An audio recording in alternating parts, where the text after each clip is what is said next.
Welcome to Doom Tonight. Thank you for not wearing pants. I can literally see your balls from right here. Tired yet?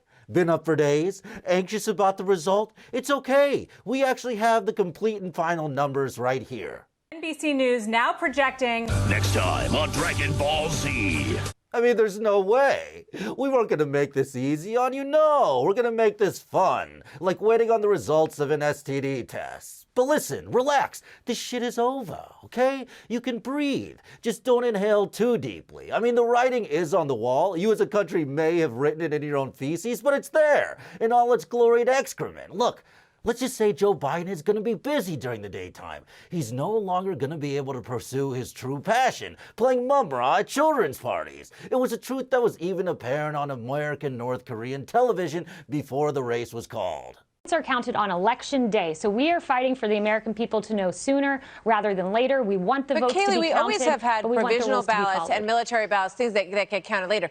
The votes have to be in by November 3rd. That was what their state legislature and their court system agreed to, that it had to be postmarked by November 3rd and then counted. So the voting is happening on election day. It's just how long it takes to get them counted. 3 days. I mean, fine. Congrats. I guess you finally get a science-based approach to confront corona. I guess reason will reign once again. I mean, once you get to the real solutions. Whilst the world is experiencing a stockpiling frenzy of toilet tissue, cleaning products and hand sanitizers, I have found a free and alternative method. That is to stockpile semen. Each portion of semen, a teaspoon at a time, contains over 200 vitamins and minerals, which help to boost the body's natural immune system. It is nature's very own multivitamin for free. Well, that explains why Lindsey Graham hasn't gotten coronavirus. This is Doom Tonight, November 5th, the first week of the month, year 2020. Welcome to hell. They're bringing drugs. They're bringing crime. I mean, I'm just saying, don't you find it a little bit curious that Ivanka was the only one of the White House Trumps who didn't get corona? Fine! America gets a science-based approach to a virus in the 21st century in a supposedly modern country. Big deal! That's what you get at a baseline minimum and you think you're winning. You guys are so fucked that you don't even know it. Have your science. Worried about grandma visiting for Thanksgiving? Forget hydroxychloroquine. Just pass the gravy. One family that's not going to be winning at Thanksgiving is the Trumps. I mean, look at Eric. He's freaking out. Check this out. I haven't seen this kind of panic since it was report card day and I was the son of Indian immigrants. Ballots in drainage ditches. They're not letting our poll watchers watch the polls. They're not letting them inside.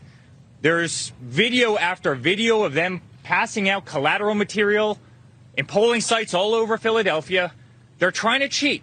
They're trying to cheat. They have 3x5 printed big posters. You're gonna lose, Eric.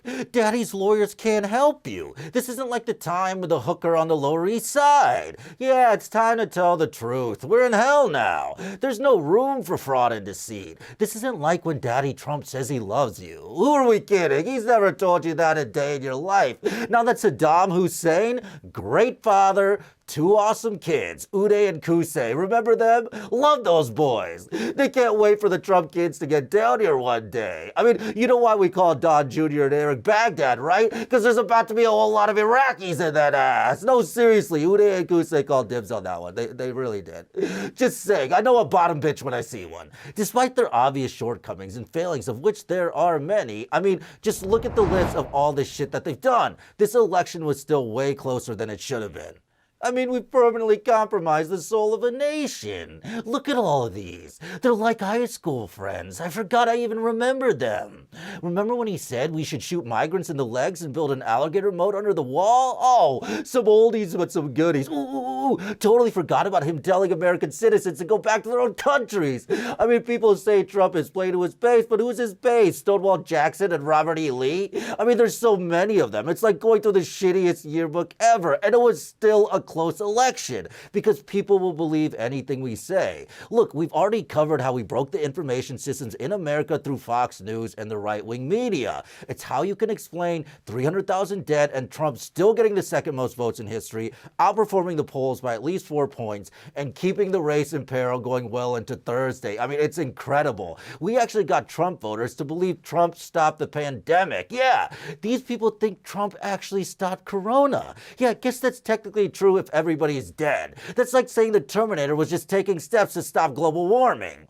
Some people just have unwavering loyalty to an egomaniac who could use his many admitted talents for good, but instead uses them selfishly and harms people. I mean, this 89-year-old signed his voter ballot while strapped to a gurney. Amazing what some people would go through just to write in Kanye. I mean, I'm ready for this shit to be over. People have been asking me nonstop, are you sad? Are you sad Trump is gonna lose? Oh no, Trump lost. I'm so upset, I can't even handle it. Psych, are you kidding me? I'm not sad, I'm just fucking hungover. I was hanging out with Putin like all night, just smoking blunts, listening to early Eminem, torturing some dissidents. A good night. But I can't even get away from the shit there. Here I am, getting ready to rip this guy's fingernails off, and he's like, I don't get that. Aren't you guys mad Trump lost? And I'm like, no. Me and Putin can barely believe we got away with that shit the first time. It was insane. And I mean, honestly, handling this guy is exhausting. I'm ready for a break. I can't wait to go back to my day job, head of programming at TLC. I'm just gonna come out and say it, I guess. I'm in an intimate relationship with Chase, sexually and emotionally. You're in an intimate relationship with your car. Yes. No, I'm not mad. How could I be? It's like we got half of America to fuck a car. I mean, it was that weird. And the other half of America is the dad. Like, really, son? The car? But no, I'm not sad. How could I be? We won the only vote that matters, 6-3. Judge Amy Coney Barrett is now officially the president's nominee for the Supreme Court, and it could change the country's highest court for years to come. If approved, she would solidify the conservative majority on the court, potentially making it a 6-3 and putting many landmark decisions back in play. Judge Amy Coney Barrett is a favorite among conservatives, especially those who want to overturn the landmark 1973 Supreme Court decision to legalize abortion in all states. In past cases, Barrett has ruled to restrict abortion access. She has called the practice, quote, always immoral. And you think you saved democracy? Please. We made Trumpism acceptable and the new normal for an entire party that's going to clamor for this more and more. Surrounding buses and promising political violence, literally chanting stop the vote while also chanting count the vote, or just outright declaring victory like a tin-pot third-world dictator. Trumpism is here to stay. And much like that thing you caught, shout out Spring Break 2013, it isn't going anywhere. And these people won't get complacent, but trust me, you will. Here's how this thing is gonna go. You're gonna forget all about this. It'll be like a bad dream. It's a beautiful word I like to call complacency. You're gonna breathe a sigh of relief, and in 2 years during the midterms, you'll get complacent because politics is over. And Fox, meanwhile, will continue to fan the flames of their agitated base and take back the House in 2022. And then in 4 years, after Biden stabilized the economy and steered the American ship out of coronavirus, instead of rewarding him, you'll blame him for the sins of an intransigent Republican Congress, elect even more of them, and maybe even a Republican president to strip away more of what remains of any kind of social safety net until you too are selling your teeth like a French hooker just looking to make rent. It's the easiest move after you lose. Look at what we did after Clinton and Obama. Both left with booming economies, but people take the comfortable status quo for the enemy and elect Republicans who then proceed to ruin it. That's how you got Bush and Trump in the first place. I mean, Biden didn't even win the Senate. Any chance to do anything bold is pretty much shot with that, depending on what happens in Georgia, and throw in the inevitable complacency that will give Republicans the House in 2 years and a Republican Supreme Court with a Republican Senate and maybe even a Republican president in 4 years, and you could end up in a worse situation than you started in.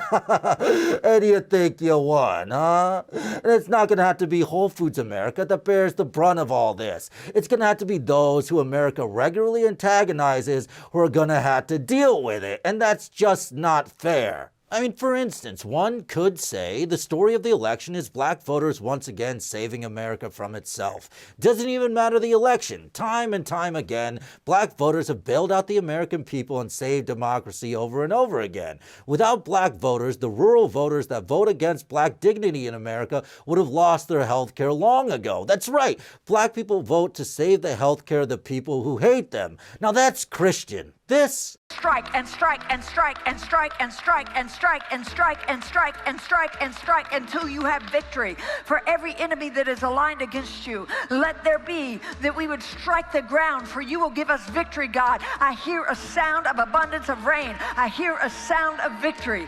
I hear a sound of shouting and singing. I hear a sound of victory. I hear a sound of an abundance of rain. I hear a sound of victory. Not so much. That's not Christianity, that's meth addiction. Black people have repeatedly shown their power in election after election, and for this, what will the GOP offer black voters? Will they really honestly compete for their vote? Offer any ideas beyond slogans? Listen for once. No. Instead, in 2024, Republicans will once again try to get black people to pick cotton. But maybe not. You know, we are based in Hollywood, home of the unoriginal and uninspired. What I'm trying to say is this: who doesn't love a sequel? This has been Doom Tonight. Don't read any books, and we'll see you next week.